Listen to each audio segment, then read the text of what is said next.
you're not ready to receive the blessing on this next level of life. Not because of external conflict, because now everything externally is going well. But just because things are going well externally doesn't mean that things are going well internally. I'm telling you that your gift can take you some places that your mind isn't ready for, that sometimes your character isn't ready for, that your self-perception isn't ready for, and you will reject the blessing and say, just leave me alone. Leave me back here washing my nets, because now you've gone and done it. You've scared me.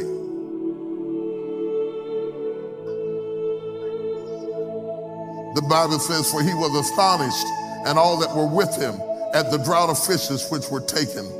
And so was all James and John and the sons of Zebedee, which were partners with Simon. And Jesus said unto him, fear not, from henceforth thou shalt catch men. And when they had brought their ships to land, they forsook all and followed him. The whole problem was fear.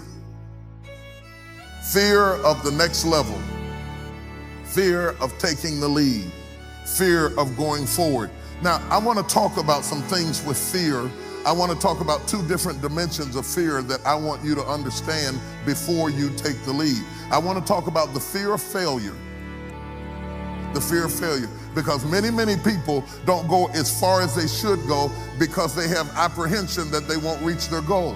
So rather than to try and risk failing, they just say, I'm going to stay down here where I'm at and not try because I might lose. I might lose. I'm not going to try anything. I'm not going to own anything because I might lose it. I'm not going to buy a house because I might lose it. I'm not going to get married because I might get a divorce. I'm not going to apply for that position because I might not get it. That's madness, but that's how it is. Internal conflict. Have you given yourself permission to succeed?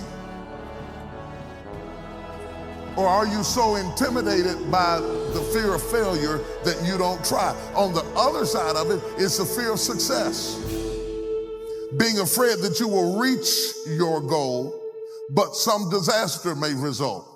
These are mixed emotions. I want it, but I don't want all the stuff that comes with it.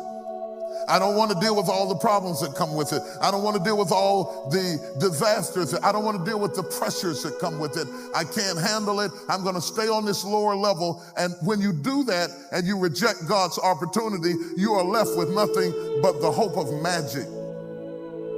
Magic is when I'm just going to stay down here where it's comfortable, but some kind of magical way, I'm believing that I'm going to get a blessing up here while I'm staying down here. You can't do it.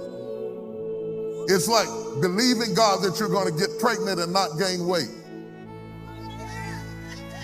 I want the baby, but I don't want the pregnancy. I don't want the weight. I don't want the stretch marks. I don't want to throw up in the morning. No, all of that goes along with the process. And if you will allow anyone, anything, any voice on the inside to talk you out of this moment, you will forfeit it and be stuck washing your nets when there's a great drought of fish waiting you if you have the courage to believe.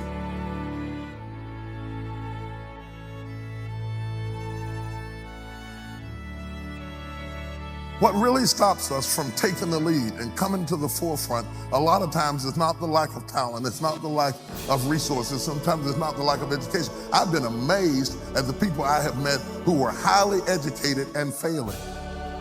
Highly educated and failing. Highly educated and homeless. I worked with a guy who has a doctorate in economics and is washing cars. Just can't seem to get it together. So education alone is not the solution. I'm for education. I think it's important. It's a good thing. But I have seen people educated and stuck. I've worked in penal institutions and seen people who were very gifted and incarcerated. Just because somebody is incarcerated or homeless doesn't mean that they don't have talent. In fact, I've seen people with less talent than you doing more than you.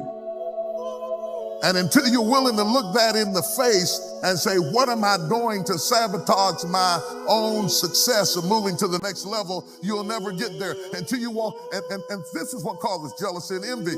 When you look and you meet other people who have less to work with than you, and yet they're in higher positions than you can either become jealous or bitter, or you can begin to challenge yourself to say, what is wrong with my belief systems that's stopping me from going to the next level in this area?